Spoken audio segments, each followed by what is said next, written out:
funnel results feeling a little lackluster? You may think you've checked all of the boxes during your funnel creation process, only to find out that maybe your funnel doesn't convert all that well.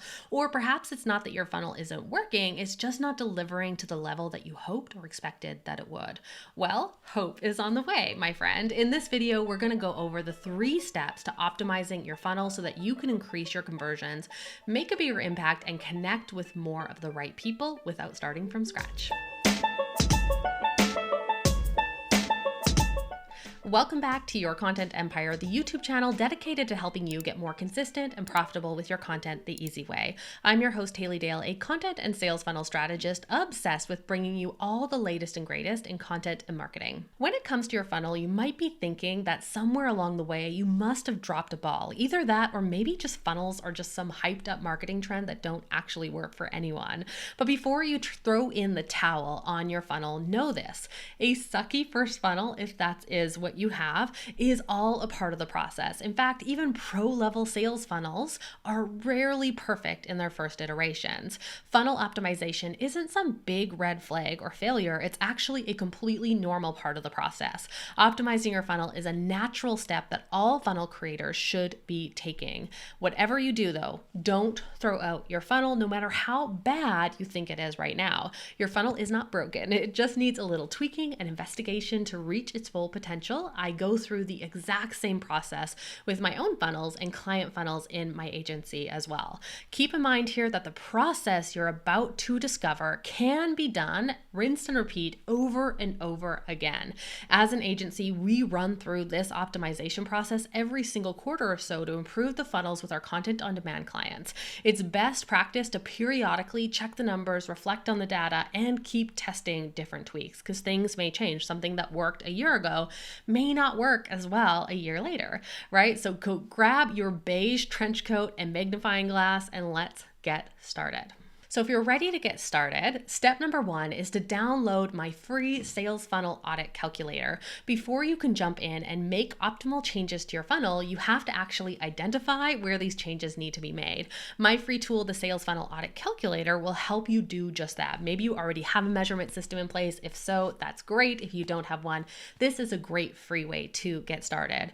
And it'll help you answer that question, right? Is there a lead problem with my funnel? Is it a conversion problem? Or is it a traffic problem?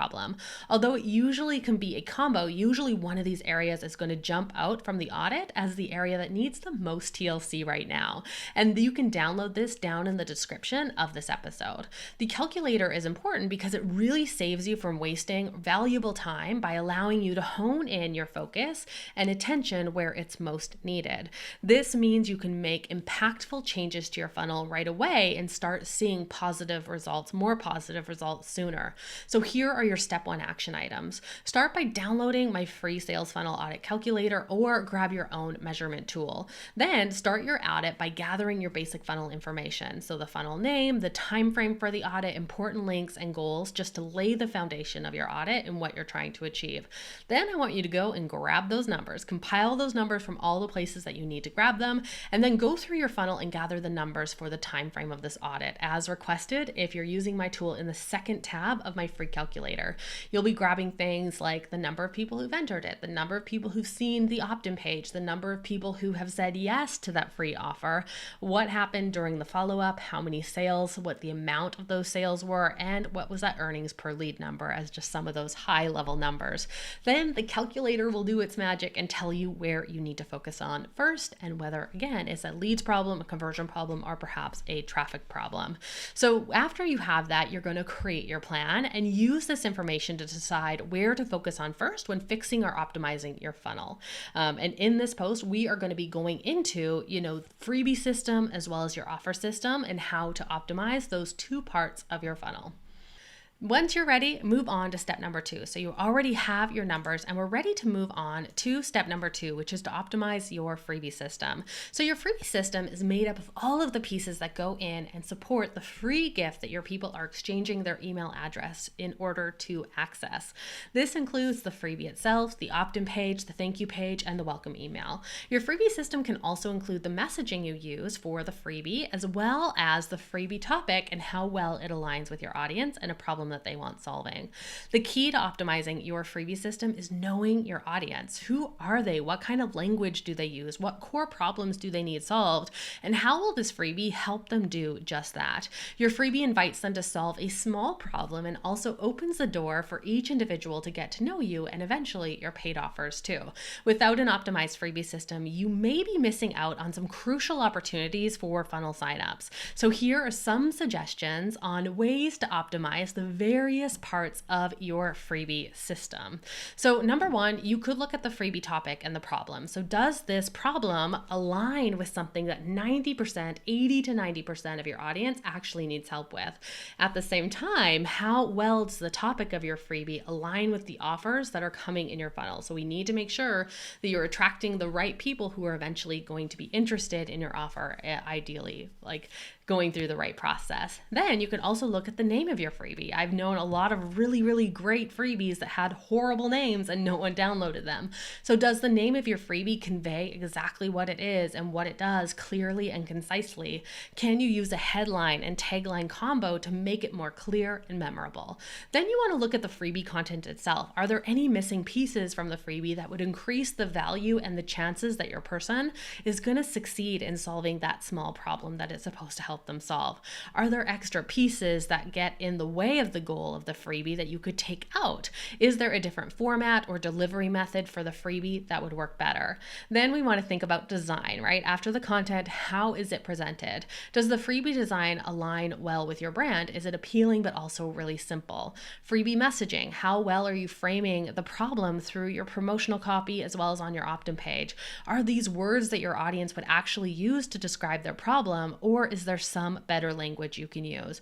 Then looking at the opt-in page specifically, look at the headline. How well does the headline grab someone's attention? Is it clear? Is it accurate? Does it evoke emotion? How well does the copy on the rest of the page succinctly and clearly capture both the problem and the benefits of the solution, aka your freebie? Have you written the bullet points so that they're super scannable? Are the bullet points written as fascinators using so that's, right? Combining the feature, what they're going to learn in the freebie with why they would care about that thing. Then look at the design of your opt-in page. Do you have a mock-up that makes your likely digital freebie feel more tangible? Is your text formatted in a way that's really easy to read? Does your page look good on mobile, on tablets? And then have you set up your SEO and your sharing? Have you chosen a social sharing image so that when you're sharing the page on Facebook or Twitter, the right preview image comes up? Have you set an SEO title and a description to include the keyword so that it's a little more findable? Then your opt-in page form, does your form include extra fields that you don't necessarily need, like maybe the last name? Because the more fields that you add on to the opt-in form, the less likely, the lower the conversion rate is going to be. Is the format, like the form, formatted well, and does it work on mobile, or does the button disappear? So definitely check those things. Then think about the thank you. What is the purpose of your thank you page, right? So is the purpose or goal of your thank you page strategic? What action do you want people to take on that thank you page, and how well does the page perform in relation to that goal? Look at your headline then. How well does the headline grab your new subscribers' attention? Is it clear? Is it accurate? Does it evoke emotion? Then the copy itself, how well does the thank you page copy capture the problem and benefits of taking or not taking that next step? Is the text clear, succinct, and engaging? Then you also want to look at the design, just like with the opt-in page as well. Is the page well designed and on brand? Is your text formatted in a way that's easy to read? And does your page look good on mobile? Then look at your confirmation email. So does the subject line elicit opens either through emotion or curiosity or personalization? The confirmation email copy, is the copy clear, succinct, and engaging? Does it accomplish the goal, getting them to click the link and confirm their email address to get the freebie? Also with the email formatting, is the text of that email formatted for online reading? Is it scannable? Does the email look good on mobile devices? Are there links, bolded and underlined and in a contrasting color so they're easily findable? If you have a ton of visual elements in your email, have you checked if your deliverability of that email is impacted? So a welcome email purpose here, have you clearly defined a goal for this email? What next step do you want people to take? And how well is your email performing at getting people to take that action? How how could it accomplish it better? So test some different things here. Then the subject of that welcome email, does the subject line elicit opens? Again, either through emotion, curiosity, or personalization. And then the copy itself, is it clear? Is it succinct? Is it engaging? Then formatting, just like before, is it formatted for reading well on mobile? Is it formatted for scanners to read it really quickly? Is the link findable because it's bold, it's underlined, it's in a contrasting color? Same thing here with your CTA. How clear is the call to action? Does it stand out in the email at first glance? Could the CTA be rewritten to increase click-throughs? And then also a PS, this is optional, but really, really powerful. Do you have a PS that adds a touch point for the offer or gives an opportunity to jump to the sale or call right away for those people who are like, just give me the goods already? Or if you have a tripwire on the thank you page, can you also increase conversions by including a PS invite for the tripwire here? Like, hey, miss my special offer on the thank you page? You can grab it for the next hour. Click here and go grab it.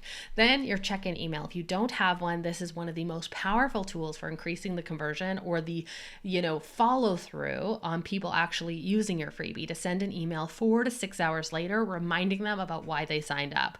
So just like before, you're going to look at both the subject line, is it eliciting opens, the copy of the email, how well it's accomplishing its purpose, the call to action, the formatting of the email, the deliverability of the email. So just go through all of that same stuff that I just covered for the welcome email and the confirmation email and apply it to that check-in email as well. So once you've gone through all of that stuff, it's a ton, right? So just know that there is if you need to save this email, bookmark it to go back through. You don't necessarily need to be changing all of these things at once, but just pick a handful of things to change at any given time and then measure it again. The whole point here is that there is a ton, even if you think, I've done everything for my funnel, there's a ton of little tiny tweaks that we could be changing that would majorly impact what is actually happening in the funnel in terms of conversion rates and sales. All right, so then we come to step number 3, which is optimizing your offer system. So never underestimate the power of an optimized offer system, which includes your special offer in the funnel, how you present it, like in the sales page or the follow-up emails, and increasing conversions to your offer, even the smallest, tiniest degree can make a big difference. So imagine this. Say you're getting 5,000 eyeballs on your freebie at a 0.25% conversion rate on the opt-in page, which equals 12.5 conversions. Now, what would happen if you were able to raise that conversion rate to just 1%? Suddenly you jump from 12.5 conversions to 50 based on the exact same amount of traffic. That is a big, big difference. This is a big deal increase. If you were to convert roughly 37 more people each month, what kind of monetary impact would that have for you? A 0.75% increase in conversions can be quite substantial, and it's something that is really achievable and attainable with these tweaks over time. So if you're getting a ton of traffic to your freebie, but you're receiving limited conversions to your offer, you're leaving money on the table. The action steps in this part is going to help you guide you through optimizing the various parts of that offer system.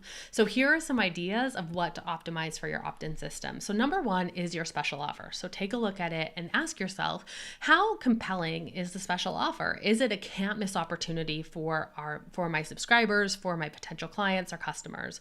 Offer messaging. How well have I framed the offer in relation to a goal or a problem that they have? Are their benefits really, really clear? Is who it is for clear? Is how it works clear? Is the pricing clear? Then you want to look at the sales page itself. So first off, looking at the headline. How well does the headline grab attention? Is it clear? Is it accurate? Does it evoke emotion? Does it get to the heart of why someone would want this offer? Could you use a headline stack to give you more room to convey a more compelling information? So a headline stack refers to up to 3 headlines: the small text above the main headline, the eyebrow text, the main biggest headline, and then underneath the headline as well. So think about that. If you have more you want to say, but it's feeling tough to fit it into that headline. Then you want to look at the sales page copy. Is the copy clear, succinct, and engaging? Do you have the following sections included on the page? The before, so describing the problems. The after, so future pacing and visualizing and talking about the benefits. Social proof, so how well does this offer work for other people by way of like, here is the results these people have gotten with this. What's included? At least 3 CTAs. For longer pages, you'll have about 5 to 8.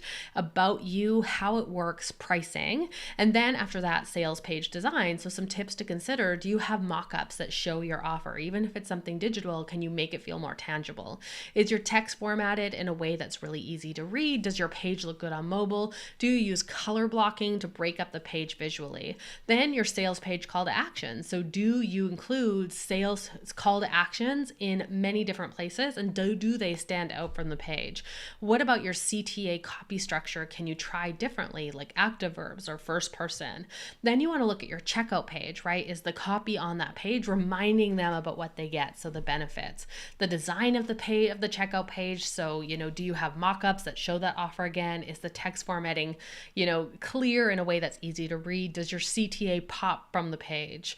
Then do all of these pages look good on email? Finally, we're moving on to the emails. So for your nurture emails, so not necessarily for webinars, but for freebies that are, delivered on one day, usually you'll include 2 to 3 emails that link to free ungated piece of content that just kind of like warms them up for the topic, for the offer that you're eventually going to make, but also proves that you got the goods and that you're somebody who's very generous. And, if they're this generous with their free stuff, I can't imagine how good their paid stuff is going to be. So usually that includes like a goal email, a frustration email, and extra resources connected to the freebie topic, maybe an action plan for actually using the freebie. So go through all like looking at the subject line, the teaser text, the copy, the format of the email itself. Then look at the sales email. So 5 to 8 emails. Have you clearly defined a goal for each email? How well does the email accomplish that goal, and how could it accomplish it better? The announcement email, the goal email, a frustration email, again, a makeover story or social proof aspiration email, a how it works email, a why I made it email, so a why behind why you created this offer, a last chance email. So again, you want to look at the email subject, right? So does the subject line elicit opens? Is it like either through emotion or curiosity or personalization? The email copy, is the copy clear, succinct, and engaging? Are your CTAs there, and do they stand out? The email formatting. Is the text of the email formatted for online reading, and does it look good on mobile devices or just on like a laptop or a computer? So go and check that. And then also look at deliverability. So how clear is your call to action? Does the call to action stand out from the email at first glance, and could it be rewritten to increase click-throughs? Then make use of that power PS at the bottom of the email. Do you leverage those in the email as well to get people to follow through and take action, even if they've just scanned to the bottom of the email? So I know that I've just thrown a ton at you. So like I mentioned, make sure to bookmark or save this email for later, because funnels can be a little finicky, but well-optimized ones are well worth the effort in automating your lead gen and sales process, even while you're busy working on other things. And just remember here, do not throw away your funnel or give into the temptation to start from scratch, because you'll likely end up right back here again at the optimization process. And remember, funnel success is a teeny tiny numbers game where even seemingly the smallest tiny little changes can pay off big in the back end. A little optimization goes a long way. So remember to download my free sales funnel audit calculator in the description and get optimizing. And with that, make sure to like and subscribe. And if you want to be the first to know when the next video goes live, ring that bell. And until next time, here is to your content empire.